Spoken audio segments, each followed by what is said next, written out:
I hadn't planned on visiting any shrine that night. I was just back in my hometown for Obon. A small town in the mountains of northern Japan, the kind of place where the last train leaves early, and the stars feel closer than the streetlights.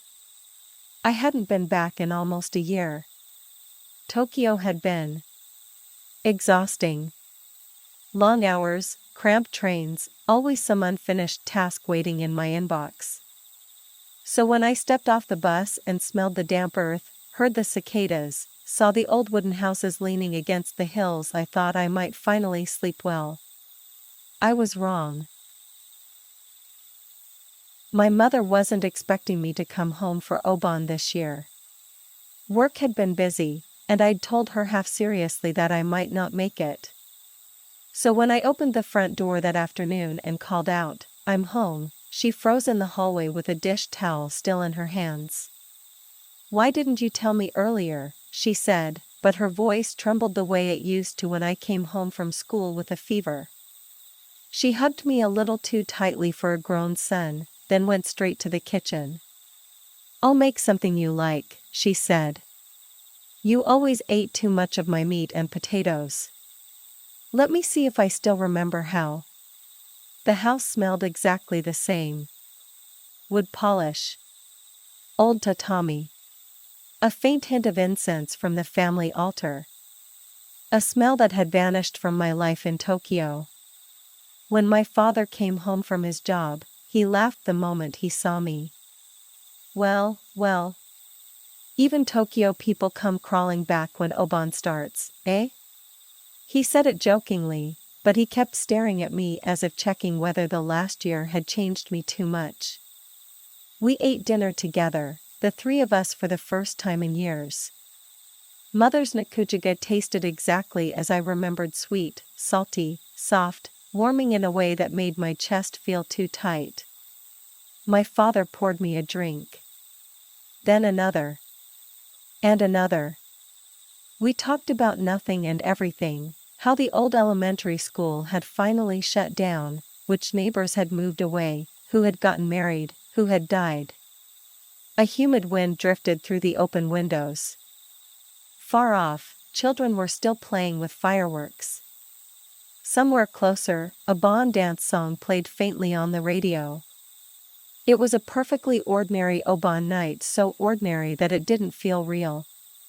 By the time the cicadas grew quiet and the air cooled, my parents were both drunk and sleepy. They stumbled off to bed like two old trees swaying in the wind. I washed the dishes, turned off the lights, and went to my room. The house settled into silence the way only countryside houses do, slowly, with long breaths of creaking wood. I lay down on my futon. Tokyo felt 1,000 kilometers away. And yet, sleep refused to come. The warmth of dinner, the alcohol, the comfort of home, none of it helped. Something in the air felt heavy. Thick. As if someone else had come home for Obon too. I checked my phone. 2:03 a.m. The house was silent. My parents were sleeping peacefully. And I, for reasons I still don't fully understand, slid open the front door and stepped out into the night. Walking outside felt strangely liberating. The town I grew up in looked softer in the dark, the rice fields stretching out behind the houses, the distant shapes of the mountains, the smell of wet grass rising with every step. I passed the old post office, now half shuttered. The vending machine outside hummed weakly, its lights flickering as if unsure whether to stay awake. A dog barked far away. Or maybe it wasn't a dog. The echo stretched too long. But I ignored it. My body still felt warm from dinner, from the meat and potatoes, from the drinks with my father, from the faint comfort of being home again. I didn't feel afraid. Not yet. But the deeper I walked into the outskirts, the more the air seemed to thicken, as if the night had weight. I remember thinking, it's darker than it should be. And then, between two darkened houses, I saw it. A narrow path. Stone. Clean. Waiting. I hesitated. Only for a second. Then I stepped onto it, telling myself that walking a bit farther might finally make me tired enough to sleep. The path curved gently behind the houses, moving uphill. The smell changed first. The warm scent of the town soil, crops, incense faded behind me, replaced by damp moss, wet leaves, and something colder. Something old.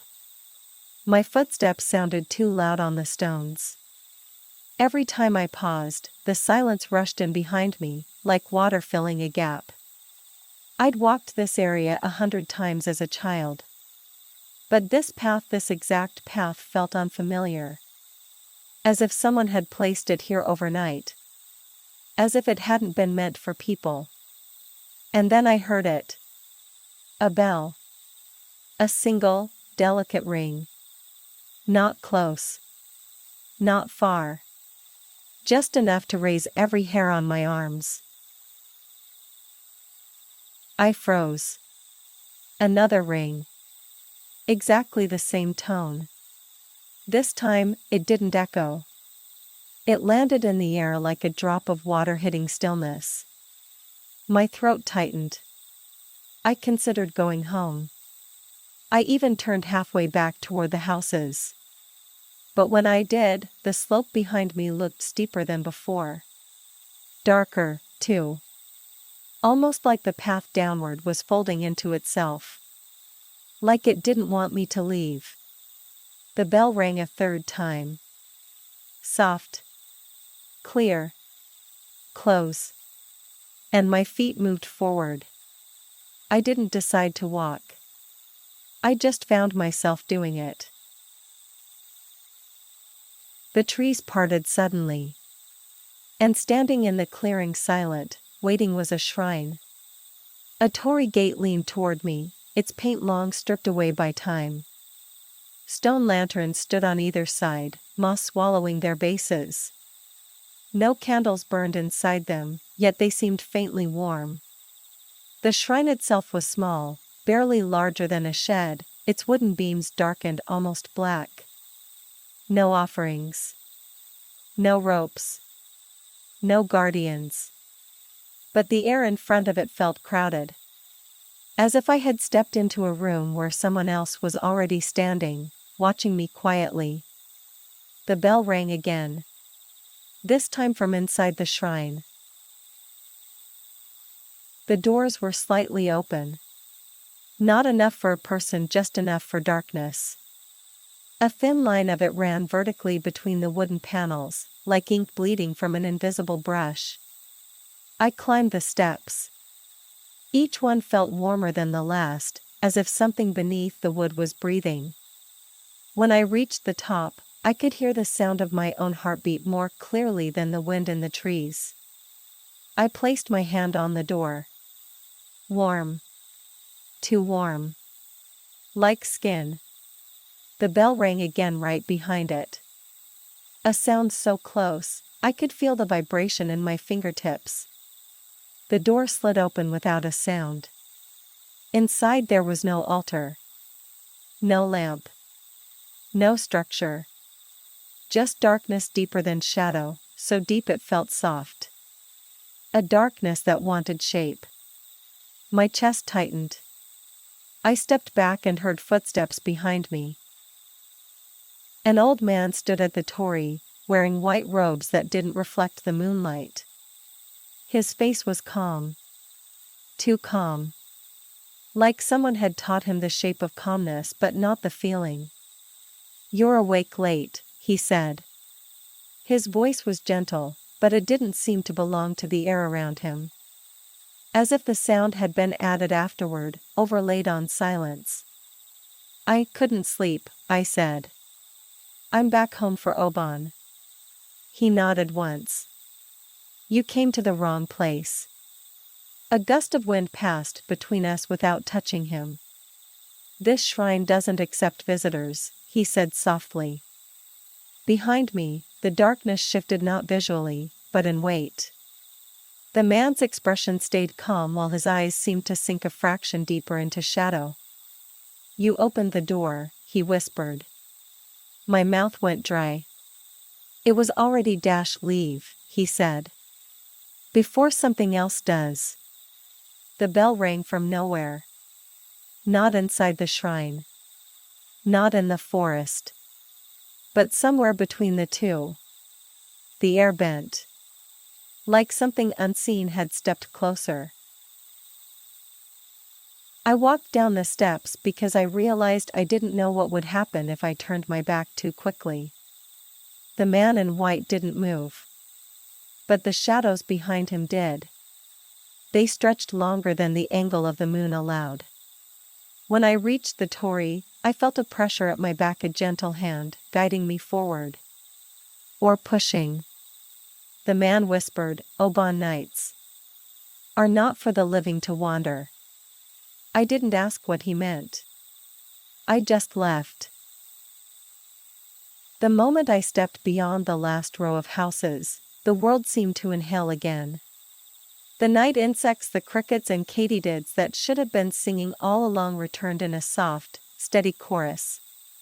Their voices felt almost warm, as if the town had suddenly remembered that it was alive. A faint breeze ran across the fields, carrying the smell of wet soil and the gentle rustle of rice leaves brushing together. For a few seconds, I simply stood there, letting those familiar sounds settle around me. It struck me then how completely silent everything had been before. As if that part of the town had been holding its breath. I walked home without turning back. When I reached my room, I sat on the futon and finally allowed myself to breathe. I checked my phone. The voice recorder app was open. Running. The timer read 2 minutes and 3 seconds and counting. My stomach tightened. I pressed play. My own footsteps echoed softly. The wind. My breathing. And then clear, sharp, uncomfortably close, a bell. Once. Twice. A third time, so close to the microphone that I heard the metal tremble.